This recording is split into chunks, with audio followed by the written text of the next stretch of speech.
You still got that Derringer in your bustle? No, I took it. What about that knife in your garter? Took it. What about that? Took it all, Jonah. Well, searched you for darn good, didn't they? Wouldn't you? All right, look, here's what we're gonna do. You shout to the guard, get him over here, use your feminine wiles and whatnot. When he gets close, what the hell? Tallulah Black's mama didn't raise no fool. Tallulah? Lala's a nickname. Tallulah. In the article, was apologizing to cast members. So I guess he feels responsible for bringing some of them onto the project. You know, I don't know if Josh was the guy responsible for John Malkovich per se, although he did mention that Malkovich had been wiped out with the Bernie Madoff thing, right? Do you remember that in the article? Yeah, I didn't read the article, but I know that from the case, okay, that from was the Madoff well, file. I didn't know. This was the first time I heard that. I had no idea that, and John took this job. I guess it wasn't his first choice of kind of characters to play or movies to do, but he took this job because he needed, and he was doing less than his usual rate to do it, because they were trying to prove that they could do a DC project for less than $1 billion. You know, I'm exaggerating, but you know, Well, you get they the point. can, even if they failed to prove it here, they certainly can. You get And the point. You get the yeah, point. and They were trying to prove that they could take a DC property and do it for a good price. And Josh, I guess, is the one who convinced Megan Fox to come on and do the thing. And I guess Megan, I don't understand the criticism. I guess Megan must have gotten criticized for her performance or something in it, which I think is completely unwarranted, because she commands the screen in every scene that she's in. And she did all the things that she was required to do. And that was a tough shoot for her. Because, you know, there's a scene in there. We spent, I think, 2 days shooting it. There's a scene in there where, you know, she plays a prostitute and she's literally beaten up by is it Fassbender that Rio. does that? No. It's Rio Hackford, Taylor Hackford's son, Rio.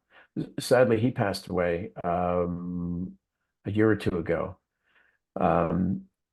He was a young man. It's sad. But there's a scene where because she's a prostitute and he's a John, I guess, or whatever, and he's beating her up. And I remember watching dailies for a couple of days, you know, this, you know, additional takes and stuff of this one scene. And Rio, not that Rio was actually beating her up, but it was a rough scene. And in addition to his acting and directing work, Rio also was like an on-set trainer, training people how to fight and stuff like that for the screen and all that. So it was a very arduous task for Megan to have to shoot those scenes, and she literally got beat up. I mean, not that she was beaten, but it had it demanded a lot of her physically to do that, and she was the greatest sport about it. Absolutely. And everybody was commenting, even in Screening Room 2, what a great sport Megan Fox was.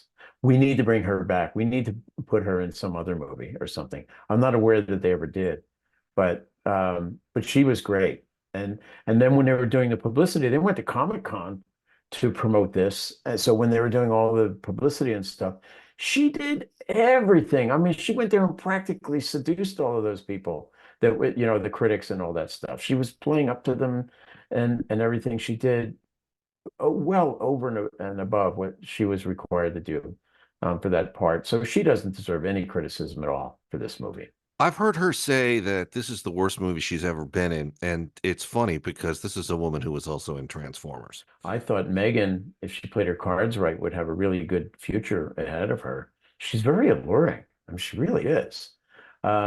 So I believe her when she says this is the worst thing she ever did, because as far as box office performance, it probably is. And artistic value, you know, the package as a whole probably is, but she was very good in it. I keep thinking in terms of missed opportunities, and I really think Jonah Hex and Transformers, since we're on the subject, just could have been better movies.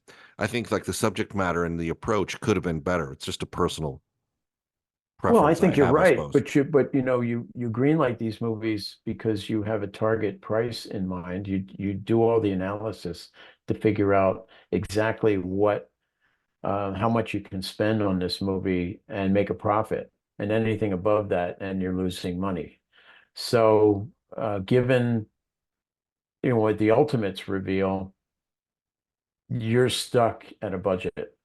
You're stuck at a budget So number. And sometimes Warner Brothers can't do them for the budget number because, of course, you know, when we start calling for equipment renters and costume rental places and locations and everything else, oh, it's Warner Brothers. Oh, they can afford, you know, yeah. they can pay a lot of money for this. And that's what happens. We end up paying way more than we should, but those are the economics of we pay these people the high prices so that, you know, the lower budget people don't have to.